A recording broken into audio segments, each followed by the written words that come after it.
Alright, welcome in. I'm the Kodiak, and today I'm here to rank every team's wide receiver 3 heading into the year of 2024. But before we get into it, I just want to leave a couple acknowledgments. First of all, leave a like if you enjoy, subscribe if you're not already. You can always wait, and hopefully I'll have earned it. But yeah, let's get right into it. So before you comment and you leave a message saying, "Oh, Kodiak, why is this team's wide receiver ranked so low?" or "Why you chose the incorrect receiver?"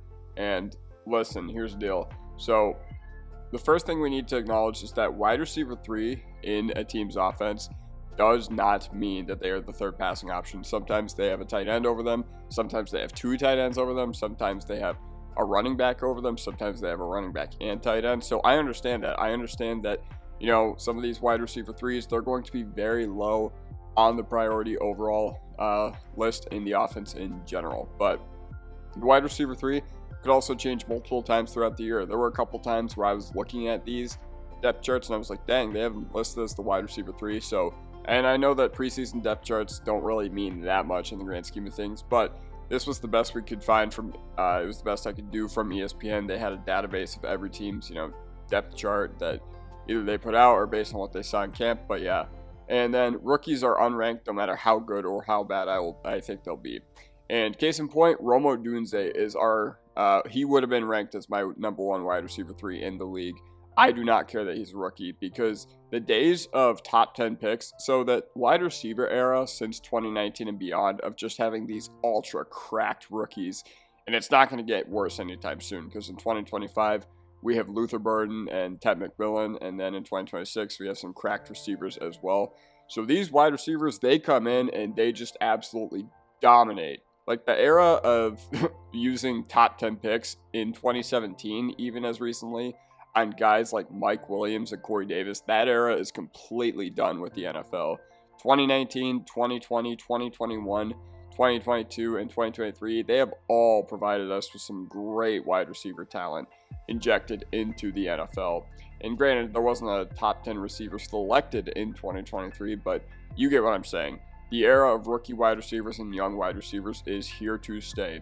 And so for Rome Odunze, he's in a unique situation because does the wide receiver 3 listing make sense on a depth chart? But yeah, yes it does. But there are plenty of places where he would go and he would be the team's top option. But sadly, I don't see him going nuts in 2024 with DJ Moore and Keenan Allen in front of him. But the connection to Caleb will be massive. And he was an insanely good prospect. So good that plenty of respected NFL writers had him as the #1 wide receiver in the draft class. And that includes being with Neighbors and MHJ.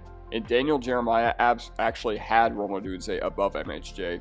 But the reason I think Odunze did not go on par with those guys is because Odunze was not good his first 2 years. So analytics don't really back up his profile that much. But anyway, you just watch him, and he is absurd. There is not a weakness in his game, and my favorite part about him is run blocking. Like, he is willing to just get dirty with any wide receiver, or no, with any corner or any linebacker that he lines up against. And yeah, overall, this guy's going to be an absolute superstar, so I would have had him ranked as #1 easily. I don't care that he's a rookie. I don't care that we haven't seen him play a snap in the NFL yet, because when you have a prospect that's this good and film guys are grading him this highly, I don't need to see anything else, literally. Like, you're going to see who's ranked #1, and you cannot tell me with a straight face that right now you would not take Rome Odunze over them, even though you haven't seen him play in a game yet. So, another guy I really liked in this draft class was Jermaine Burton. Not really sure where I would have had him ranked, probably at the top 5 or top 10, because he was insanely good at Alabama, and another really savvy wide receiver expert in Matt Harmon, who runs reception. Really liked Jermaine Burton and pretty much had him as having an entirely green route tree. Hold on. Sorry, just had to swallow there real quick. But, so does the wide receiver 3 listing make sense on the depth chart? Yes, but he's in a battle with Andre Yoshivas, and also Charlie Jones has been sprinkled in there as well. I really like the Bengals Locked On podcast, so I've been listening to Locked On Bengals, even though I'm not really a fan of the team. I just really like the podcast. But I still cheer for them and wish them well. But as far as the opportunity for 2024, like, this is more of a 2025 piece to me more than anything else, because it's probably as good as any for a wide receiver 3 with the T. Higgins situation, and that T. Higgins is probably going to be gone. So You're not going to get anything in a return for him, which is really sad. But this is a legit Super Bowl contender and a forgotten Super Bowl contender. So this team could end up being really, really good. Anyway, and a legit wide receiver 3 could take this team a long way, especially because you have to compensate for the offensive line. Frank Pollack is a football terrorist. And also, Amarius Mims, now out for several weeks with pectoral strain. So, yeah, with a lack of offensive line, I think that the Bengals are going to be able to do it with their receiving core. With the amount of weapons they have, I don't think they need to run the ball. Like, Zach Moss hasn't been good throughout his career until he went to Shane Steichen's offense. And, you know, you have Chase Brown, who is basically just AFC's version of Kendra Miller. He can catch passes, he'll break a bunch of tackles, but I don't know. It seems like there's still some strides to be made there, but still, I think the Bengals have a really good shot this year. And Burton, if they can, you know, be as good as I think they will be, Burton will be a huge reason why. And speaking of a guy that went a round and a half above Burton in the actual NFL draft, and a pick I really didn't like was Keon Coleman. So Keon Coleman, the wide receiver 3 listing, it makes sense here because they brought in Curtis Samuel, and he has at least somewhat proven NFL success. And also Khalil Shakir played well in the back half of last year, but there should be an immediate opportunity for a guy like Keon Coleman to succeed, and they have the most investment of any weapon besides Kincaid and Keon Coleman. They're not paying any wide receivers an absurd amount of money. They drafted Kincaid at the end of the first round last year when he came out of Utah, so yeah, that's a little interesting tidbit there, but I really didn't like him at FSU, but he could be solid in a power slot role. If you have guys like, I don't know, Amon-Ra St. Brown, where, okay, or Juju Smith-Schuster, where the coach is like, okay, we don't see anything here. We don't see a vision besides being a power slot.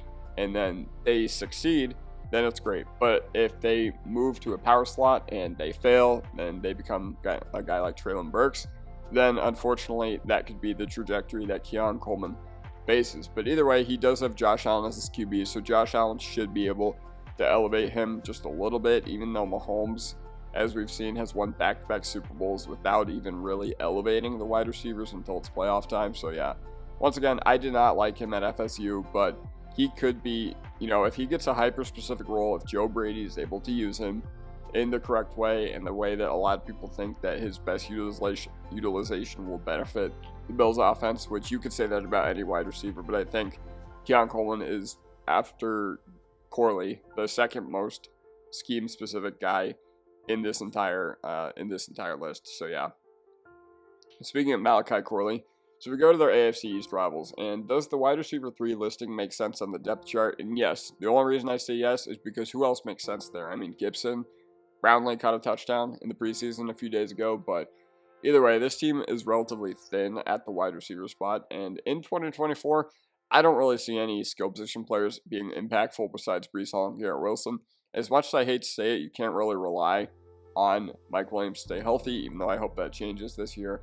And overall importance to the offense, I mean, not really. I'm just expecting him to be a gadget player because 52% of his snaps last year, of his routes, were either screens or slants. So once again, you kind of expect him to have that hyper-specific role, and he will need to be used as a yak guy, but there's very few coaching staffs who can do that correctly, and you're relying on Nathaniel Hackett and Todd Downing to do that. So just not really high on Malachi Corley, but I could see him turning into a decent player, especially if they give him that hyper-specific role. And you know what? That's completely fine. And if you used a third-round pick on him and you could get him in that hyper-specific role, then by all means, I'm all for it. Now, unranked Xavier Legette. Now, if you see the vision for Carolina, good for you, but I don't. Carolina, they just have their type. I don't know what it is. It seems like the Vikings, they're really good at evaluating wide receiver talent. Their type is just, I don't know, wide receivers who can separate in an insane way, even though Randy Moss was like just an absolute contested catch savant, but he could still separate as well. The Broncos, man, they have a thing for their corners, and they know how to evaluate them. It seems like the Panthers, their type is big-bodied ex-receivers who have one good year of college production that really struggle to separate. And my least favorite type of receiver in the NFL is a guy like Xavier Legette, a guy who grades very poorly on analytics, a guy who grades very poorly if he's used in any other route besides, you know, maybe a 9 route, or He actually did pretty well on some routes over the middle, but still, I just don't get the vision behind taking a guy like Xavier Legette because, so in 2024, or in 2023, let's go back a year further. They drafted a tall X receiver who, or at least a guy they tried to play at the X spot, who ended up absolutely floundering in year one. And why would you re-roll on an archetype like that again? You drafted him, he was in the SEC, and does that sound familiar to the guy they took in round one this past year at the 32nd pick? But yeah, Carolina with Dave Canales, I could see this offense being legitimately good. Like, I know that sounds crazy, but if Canales is as him as, you know, we think he can be, especially after reviving Baker Mayfield's career, then that could be, you know, very, very good for the Carolina Panthers, and they desperately need a breakout or two. This team has very little talent, especially after they mortgaged the future for Bryce Young, but ultimately, I just think this was a really weird pick. He'd probably be ranked 32 if I was ranking them all, to be honest. Just did not like it at all. Don't really get what's up here. Not really a fan of the first pick in the Dan Morgan era. All right, Luke McCaffrey. So, does the wide receiver 3 listing make sense on this depth chart? Yes, but I think it's more likely that he is able to push Dotson for the wide receiver spot continues or the wide receiver 2 spot if Dotson's poor play continues. And you could say that Dotson was in a rough stretch last year, annoying stretch with a bad offense, and that's completely fine. But guess what? My expectations for the Commanders this year are really, really low.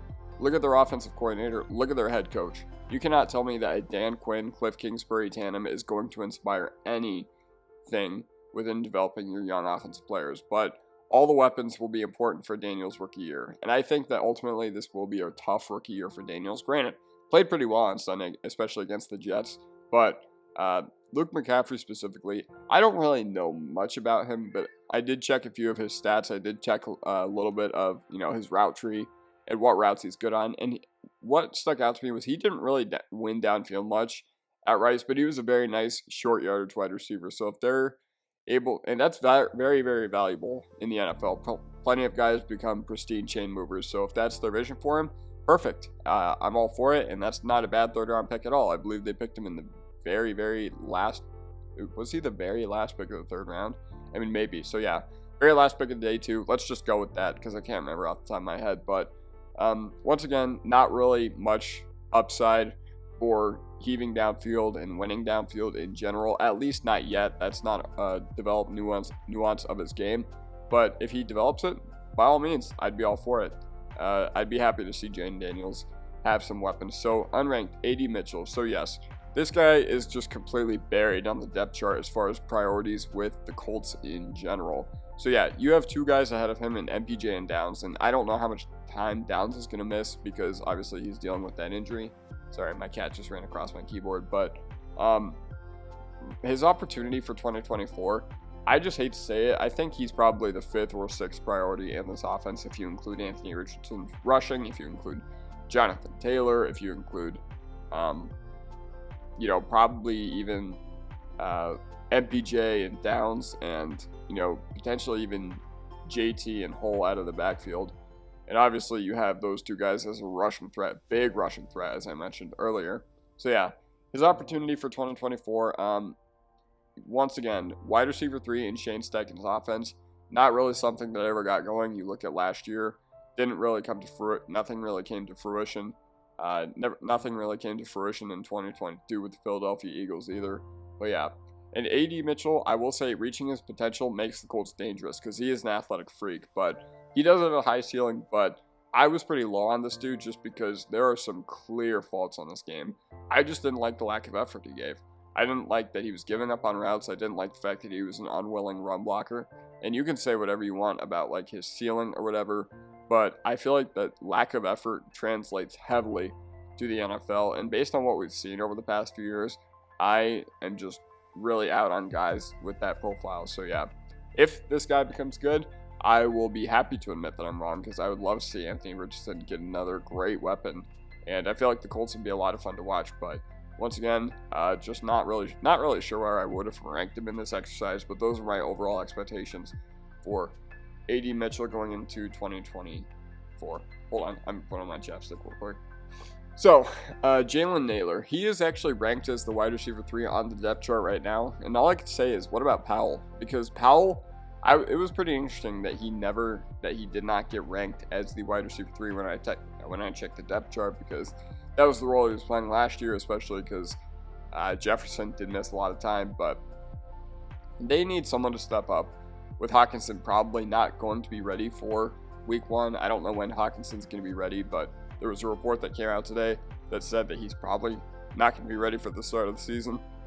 And I figured he wouldn't, because he tore his ACL really, really late in the last year. But overall, the overall importance to this offense, a wide receiver 3 spot in a Kevin O'Connell offense is just not very relevant. It hasn't been relevant, at least yet. So, yeah, and it comes from the Rams, where they were able to plug and play, but also the Vikings have no one even close to Stafford on their roster. And, that's not going to get better, especially because J.J. McCarthy is now likely out for the season. But is Nailor a good or bad player? Well, we're pretty uncertain due to an extremely small sample, but he is probably bad. Like, that's all I can really say, because we haven't really seen him pop off in the NFL. He had a nice game at the end of 2022 against Green Bay, I believe. So, yeah, even though they lost like 43-10, I remember him coming in having like 4 for 60 and a touchdown or something like that. So, yeah, I like him, especially because he was one of the late round steals of the 2022 draft. He was a beast at Michigan State. But yeah, my expectations for him are not very high, especially because now they're going to start Darnold for the whole year. Unranked, A.T. Perry. Now, does the wide receiver 3 listing make sense on this depth chart? Yes, because he's obviously behind Olave and Shaheed. Those guys have become pretty good players.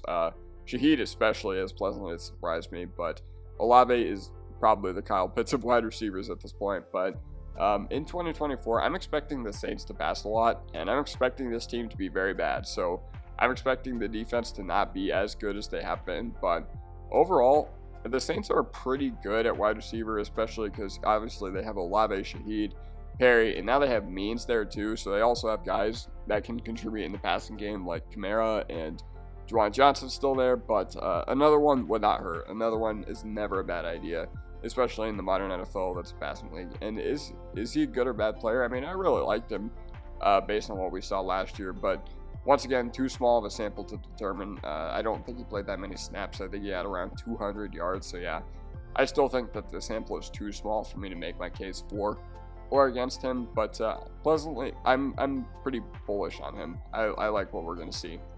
So speaking of another guy I'm pretty bullish on, Jalen Polk. And this is a really tough room to sort out because you have Kendrick Bourne, Pop Douglas, Jalen Polk, Javon Baker, and yeah, it reminds me kind of Green Bay last year, where we're all just kind of waiting for one of them to just absolutely pop off, and then it turns out, wow, all these guys can show flashes.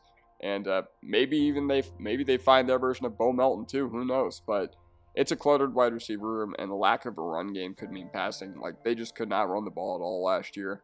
And I think for Drake May, they are going to want to protect him a little bit, especially with Alex Van Pelt as their offensive coordinator, but he was their highest drafted wide receiver in a very, very crowded room, and he's a good player. Like, he was extremely complete. Really, really liked the pick for New England, especially because, like I said, with Rome Odunze, one of my favorite traits about him was he was willing to get up in there and just block the shit out of the DB, so that was fantastic. Love seeing that when you watch Jalen Polk, and he's part of why UW was so good.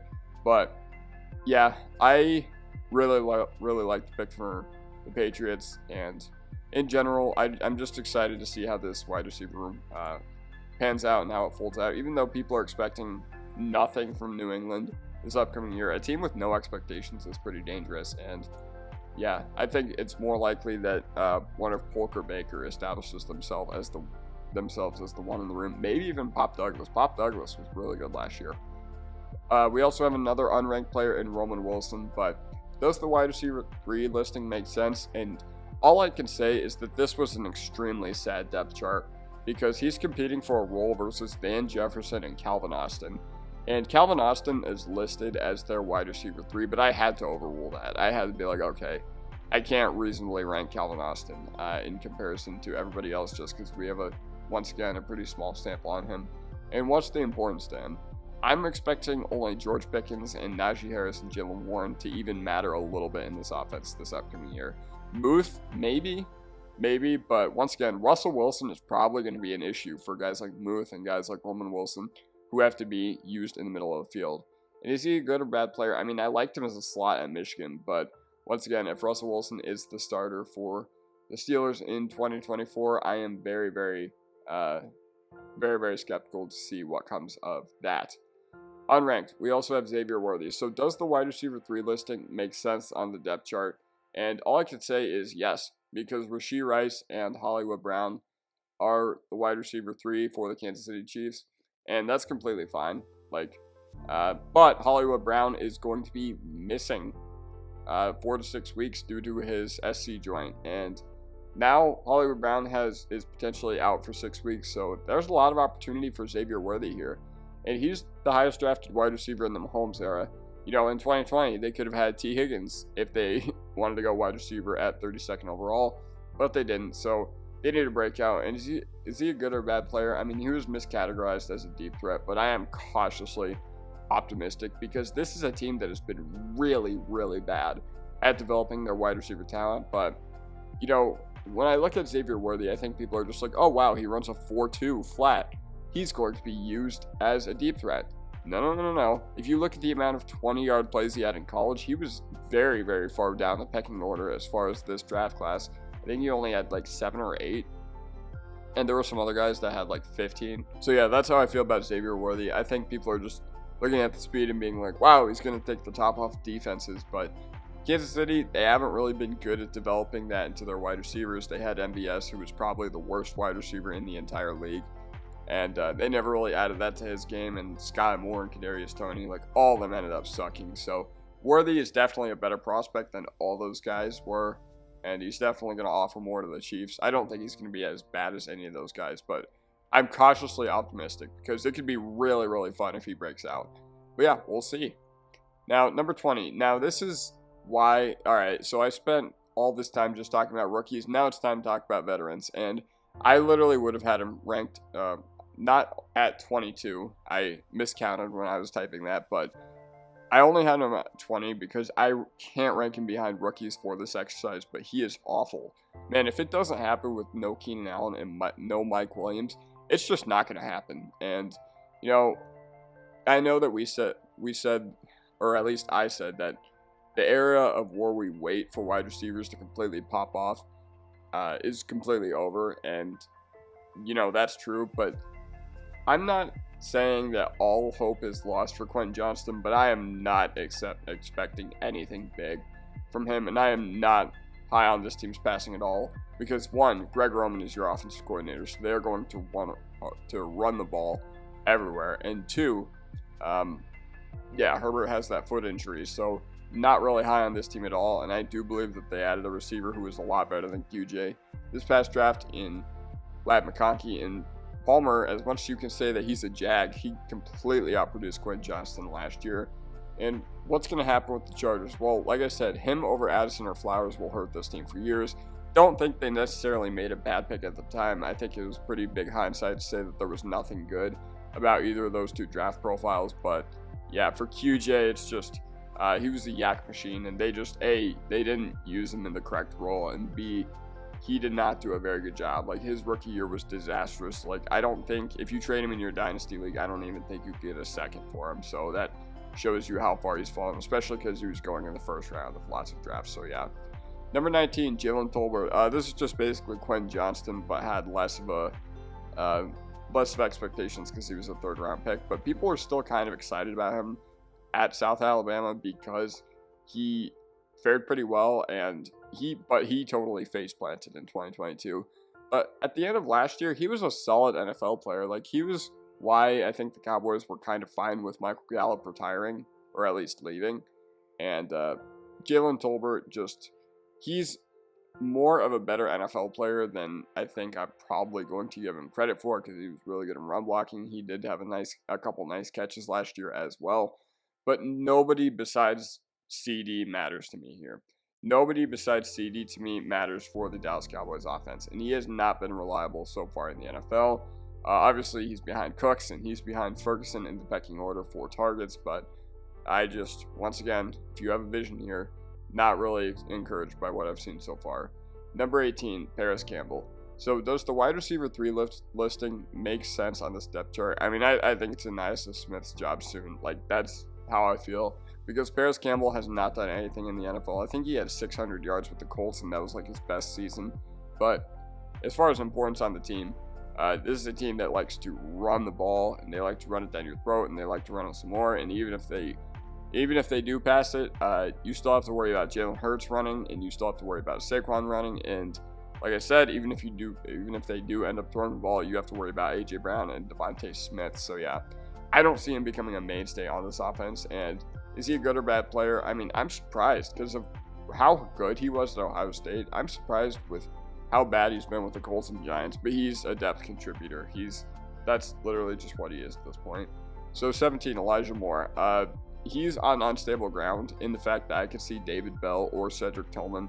Neither of whom I think are good. I mean, I think Cedric Tillman could be all right, but I could see both those guys supplanting him. And the fact that they saw Elijah Moore play a full season of football and still paid up for Jerry Jeudy of all guys really concerns me as far as how they feel about Elijah Moore, because I didn't hate the idea of taking a flyer on him last year. He still had some value, but he is the fourth option in their passing game behind Mari Cooper, David Njoku, and Jerry Jeudy.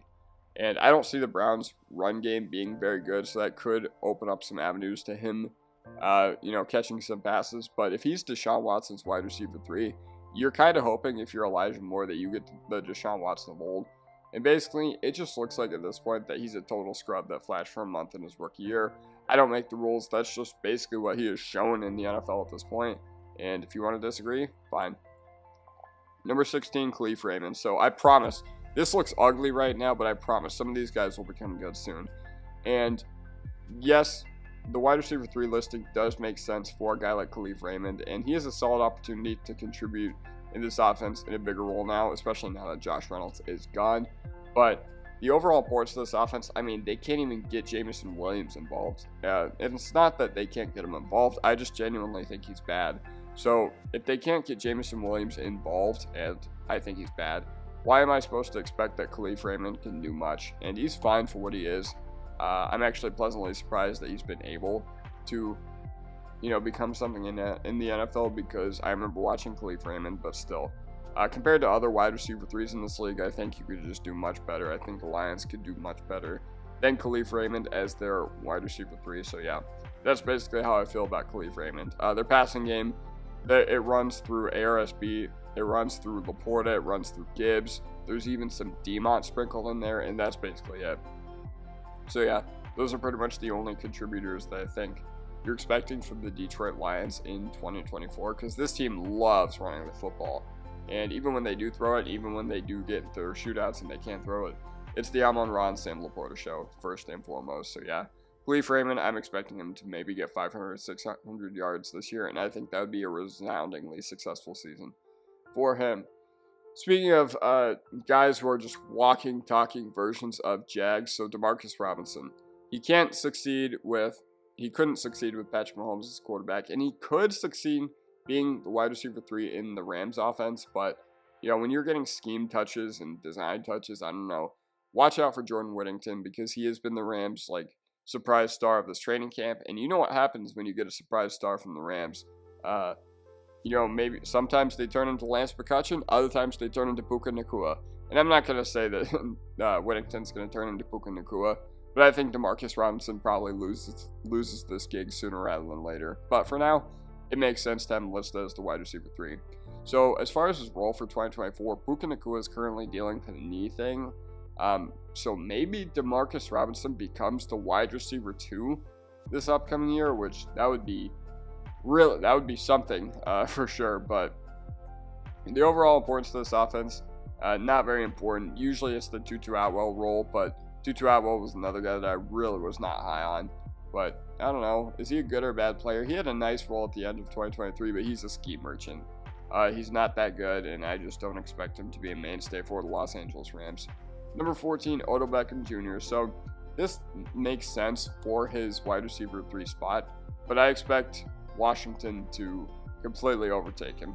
I'd be stunned if he was able to keep this spot, because there wasn't a lot going for the Dolphins last year at their wide receiver 3 room. I can't remember. Cedric Wilson? Was that who it was? Yeah. But either way, I'd be stunned if he was able to keep his wide receiver 3 spot, especially because, you know, Wilson is now with the Saints, so I don't know. That's kind of a little interesting tidbit there. And, yeah, either way, as far as this offense, your expectations need to be very low. It's the Tyreek Hill show. It's the Jalen Waddle show. And you have Achane and Mostert at running back. Mostert, yes, is getting a little older, but he is a complete savage at the goal line. So, yeah. The pecking order, Odell Beckham Jr. is very, very far down there. Very far. Like, almost at the abyss, especially because Mike McDaniel pretty much runs his offense through those 4 players. And anyone who still thinks this guy is good has completely fallen in love with the brand. He only caught 500 yards from Lamar Jackson last year during his MVP season. And sure, is he a reliable, decent-ish contributor? Sure, but there's no reason for people to talk about him the way they still do. Like, just not even a little bit. And it makes even less sense since Lamar Jackson and Aaron Rodgers had them on their short list of players that they really wanted to play with. So that proves to me, that completely invalidates the NFL Top 100 to me. Number 13, Trey Tucker. So yeah, does the wide receiver 3 listing make sense on the depth chart? Yes, Devontae and Myers. So when they originally picked him, I was like, wow, he got surprising draft capital on a team loaded with slot receivers. And the opportunity for 2024, there's virtually none. Like, I hate to say it, but when you have Gardner Minshew or Aiden O'Connell going to be the quarterback, he's absolutely buried behind Devontae, Brock Bowers, Jacoby Myers, or Michael Mayer. And like I said, I just don't see this offense being good enough to support him. I think the Raiders are going to be in a lot of like 16 to 13 games this year.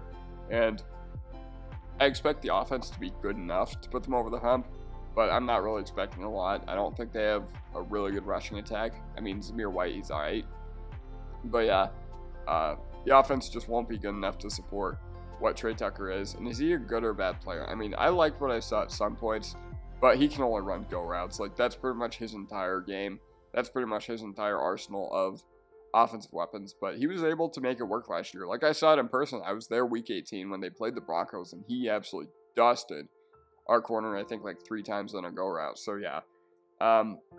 Yeah, either way, I liked what I saw at some points, and that's basically it. Hopefully it becomes good. Number 12, Ray McLeod. So, does the wide receiver 3 listing make sense on this depth chart? Yes. I was very concerned if they were going to go into their year with wide receiver 3, Rondale Moore. I just don't think that that's something that's ever been said in Atlanta, and it would have been really, really weird if they had gone into the year with that. And Atlanta, they have 3 elite offensive weapons. They have Drake London, they have Kyle Pitts, they have Bijan Robinson. But only one of those guys is at the wide receiver position, so that could open up an avenue for a guy to contribute, especially in ways that we don't think are possible. And he is what he is. Like, he was called upon to the 49ers to be the wide receiver 4 through 5, and he was completely fine. And he's a very reliable returner. Just disregard what you saw in the Super Bowl. That was not his fault, and maybe he should have fallen on that ball. But he was never supposed to be the wide receiver 3 anyway. Like, that just wasn't what he was destined to become. Either way, Ray McLeod, he just is what he is. I'm not really excited about him, but if he's able to get scheme touches, if he's able to get targets from Kirk Cousins, then there could be a role for him, and there could be a really nice role. And you know, any wide receiver that comes from the Shanahan tree, I kind of got to give them the benefit of the doubt, as long as they did carve out a role in their offense. And Ray McLeod, yes, he did not get a big role, but he still got one, so that does say something. Number 11, Nelson Aguilar. So basically, when New England was paying market value for total scrubs in 2021 in the free agency period, Nelson Aguilar is the first guy I think of when it comes to that time period. And does the wide receiver 3 listing make sense on the depth chart? Yes, it does. But he's buried. He's completely buried in this offense because Lamar, obviously, most run-heavy team in the league since Lamar Jackson not only broke out but came into the NFL. And even if he did get something, first of all, he's behind Zay Flowers. Rashad Bateman is going to get his chance to carve out his wide receiver 2 spot because they're still really high on him. And both tight ends are very, very good. So you have Andrews, you have Likely, and Aguilar at best is the 5th option on the team that passes the least in the NFL. And like I said, wide receiver 3 in the Ravens offense may as well not exist. But even despite all that, even despite all the negativity I just shouted at you, he was a journeyman pickup for Baltimore, but he contributed in a very, very, very good way. And he seemed to be really clutch last year. Like whenever the team needed him, whenever they called upon him, he was able to contribute, and he was basically why they felt all right with moving on from Odell Beckham Jr. So yeah, that basically does it for Nelson Aguilar. 10, Greg Dortch. Now, does the wide receiver 3 listing make sense on the depth chart? Sure, but you have to keep in mind that they have Marvin Harrison Jr., Michael Wilson, and Trey McBride both clearly ahead of him. And I'm looking forward to Arizona's passing attack with a healthy Kyler. I know that they had one of the best run games in the league from week 10 onward, but yeah, that's just basically how I feel about Greg Dortch. And now we have a suddenly crowded offense because they have a lot of dudes at running back. Michael Carter is somebody who revived his career last year. Amari DiMercato, Trey Benson, and James Conner proves to be as reliable as ever. So those are 4 guys that would not surprise me if they scored. And you add the 3 that I mentioned in MHJ, Wilson, and McBride. And Greg Dortch, I mean, what's his role to getting a lot of snaps this upcoming year? But what I will say is that he was a big reason why the Arizona Cardinals felt okay with moving on from Rondale Moore. And there's plenty to suggest that Greg Dortch can be decent and can be a mainstay in the NFL. So yeah. Number 9, Trey Palmer. Now, does the wide receiver 3 listing make sense on the depth chart? Yeah, it does. He's earned it. He's earned what he's been able to become. And I expect the Buccaneers to pass a lot again, even though I expect the defense to be pretty good this year. This team really can't run the ball. Hasn't been able to for a very long time. And like, it's just something that the front office just doesn't value. And you know what? They have a Super Bowl ring in this era. So, you know, that I'm not in a position to judge them. But the overall importance to this offense, he's stuck behind Mike Evans and Chris Godwin, but he is a nice role piece. And is he good or bad? I mean, I really liked his emergence at the end of 2023. This is kind of a wait-and-see thing because Chris Godwin this upcoming year is a free agent. So that's something to really keep an eye on in regards to Trey Palmer. But I don't know. He's kind of emerged out of nowhere after being a later pick last year. And, you know, I'm happy for him. I'm happy for him, and it felt like we were watching it unfold in real time during the game against the Eagles in the wildcard round. Tyler Boyd. All right, so does the wide receiver 3 listing make sense on the depth chart? Yes, I think it does. Everybody behind him completely sucks. But the opportunity for 2024, I mean, D-Hop is now hurt, and D-Hop may miss some time. So Tyler Boyd now has some opportunity. And once again, he's just that reliable, like 600, 700-yard veteran. At this point in his career, if I'm a Bengals fan, I'm doing a huge salute to Tyler Boyd, but I don't really think he features in Tennessee's long-term plans. I don't really know how long he's locked up for, but if any Titans fan can provide some insight on that in the comment section down below, I would love to hear it. I would love to get your insight on his, contract situation, but is he a good or bad player? I mean, he's a reliable contributor, but once again, feels like we're watching the end of his career in real time. Number 7, Josh Reynolds. So does the wide receiver 3 listing make sense on the depth chart? To be honest, I don't think it does because I think he's going to be the wide receiver 2. I think, unfortunately, Mims is looking like a bust at this point. Mims was still with the backups in the preseason, like in very well into the second half of last week against the Indianapolis Colts. So I think he's going to get the play over Mims, which really hurts considering the Broncos traded up for Marvin Mims and used their first pick of the Sean Payton era on a guy like Marvin Mims. But in 2024, I think that Josh Reynolds is pretty much going to start every game, assuming healthy. Courtland Sutton is obviously their one. He's going to, make those miraculous catches for Bo Nix. But Josh Reynolds, he's going to be, the reliable veteran X-presence, and that's completely fine. That's the role that they have in mind for him, and I don't think they're going to be asking him to do anything that he's not comfortable with. Sean Payton's route concepts are pretty strong, so they'll definitely find something for him. And the overall importance of the offense, it's to be determined. I could see the Broncos being a very run-heavy team this year. I could see them really, really going after him, and I could see them, just being a run-heavy organization in general, and I could see, there's a lot of stuff up in the air right now. I could see Javonte Williams just being a complete non-factor. I could see Javonte Williams rushing for over 1,000 yards. Jaleel McLaughlin, Audric Estime, those guys are wild cards as well. So is Josh Reynolds good or bad? I mean, he's not a world beater, but he is what he is, and that's completely fine. Number 6, Jackson Smith-Njigba. So, unfortunately with Jackson Smith-Njigba, the 23 usage, I will acknowledge, it was not great. Shane Waldron, you did not do a good job of running the Seattle Seahawks offense last year. But there were a lot of red flags from his rookie year. Like, analytically, I'm talking pure analytically, like, don't get mad at me for saying this, but if you're looking at his range of outcomes based on his rookie year, analytics say that he is already on track to becoming a bust. I'm going to give him the benefit of the doubt, which is why he's ranked at number 6. He did make some very, very good plays last year. And part of this is due to his prospect profile. Like, he was so good at Ohio State that I'm really not willing to just crown him as a bust yet. Just because he was so insane at Ohio State that I just can't in good faith do that.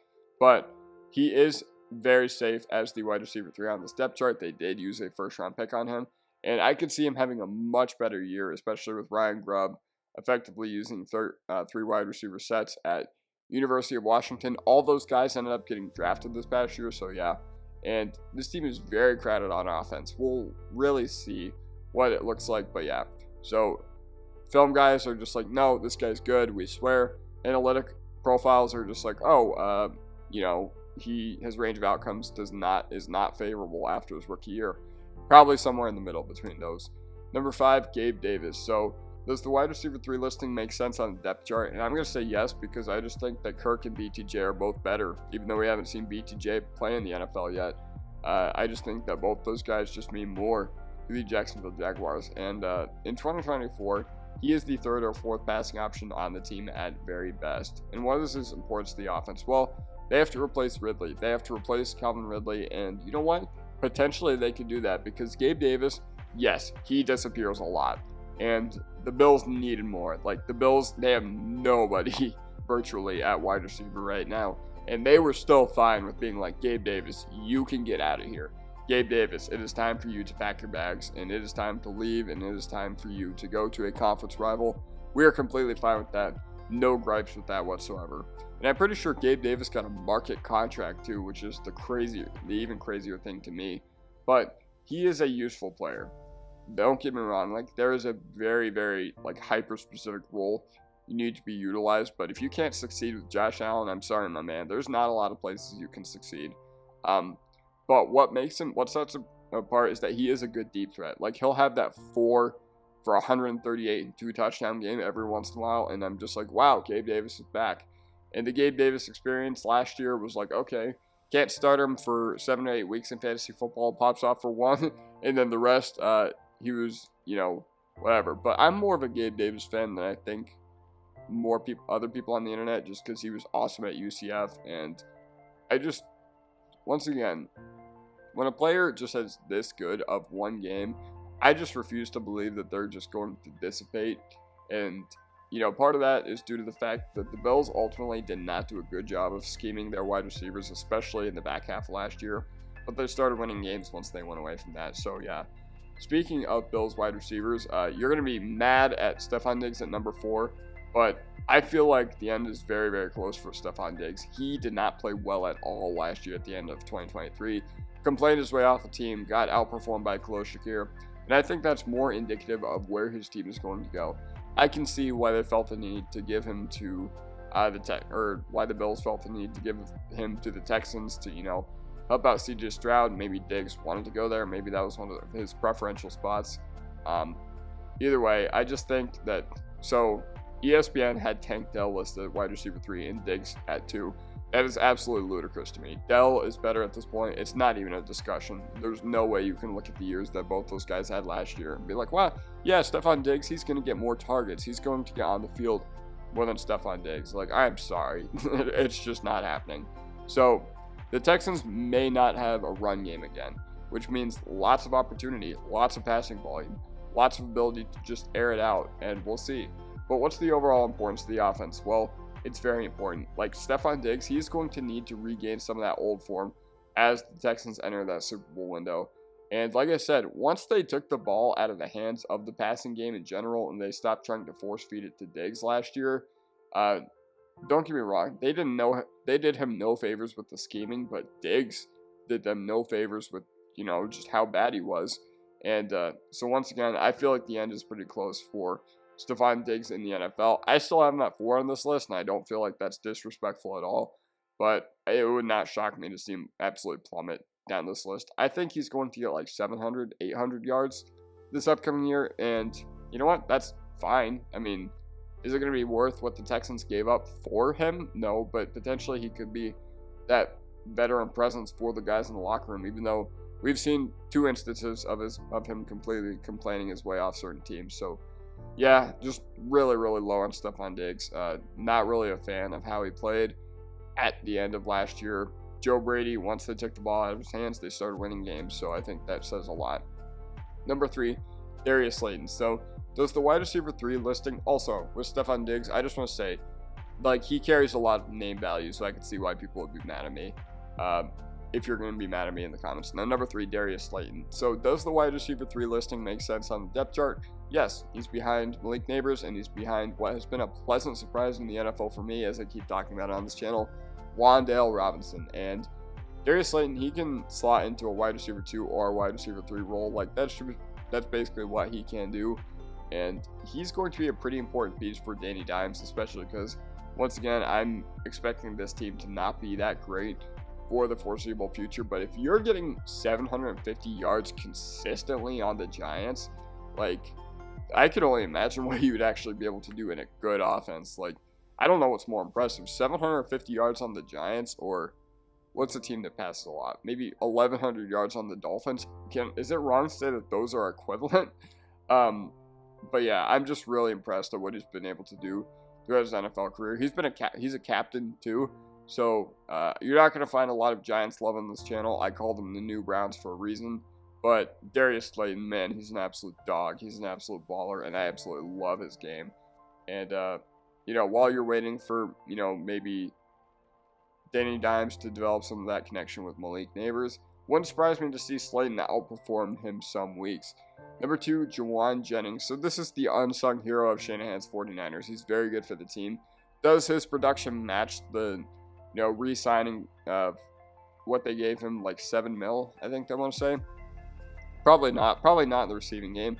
But he is a pristine blocker. He's a 5th option on this team at best, but he's a pristine blocker, which means for the San Francisco 49ers, a lot. Like, if you do not block, you will not be able to get on the field in this offense. And ultimately, he did play some quarterback, which you saw in the Super Bowl when they ran that trick play. So maybe they just open that again. Maybe they open that possibility again of Jauan Jennings doing some cool stuff with that. But yeah, the Ayuk situation means everyone gets bumped up 1 if he leaves. So wide receiver 2, Jauan Jennings season loading, especially because rookie Pearsall, he just can't stay healthy at this point.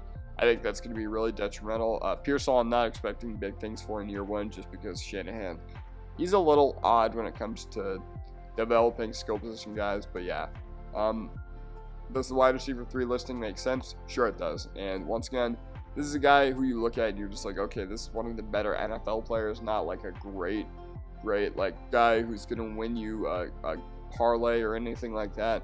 He's not going to win you a fantasy matchup, but for the San Francisco 49ers, he means a lot. And I think that can go really under the radar because as fans, we're so used to like gambling and fantasy and highlights and stuff like that. And Jauan Jennings delivers in absolutely none of those, but he delivers on film for the San Francisco 49ers. Number 1, Romeo Doubs. So does the wide receiver 3 listing make sense on the depth chart? I mean, the Packers, they have like 900 wide receivers. So if you chose Reed, if you chose Wicks, if you chose Doubs, if you chose Watson for this, I mean, I was about to say Melton, but I feel like that'd be going a little too far. You are not wrong for any of them. And I think Reed is safe, and Christian Watson is not safe at all for the Green Bay Packers. So I could see Doubs, fluctuating. I could see there's going to be some weeks where he's the 1.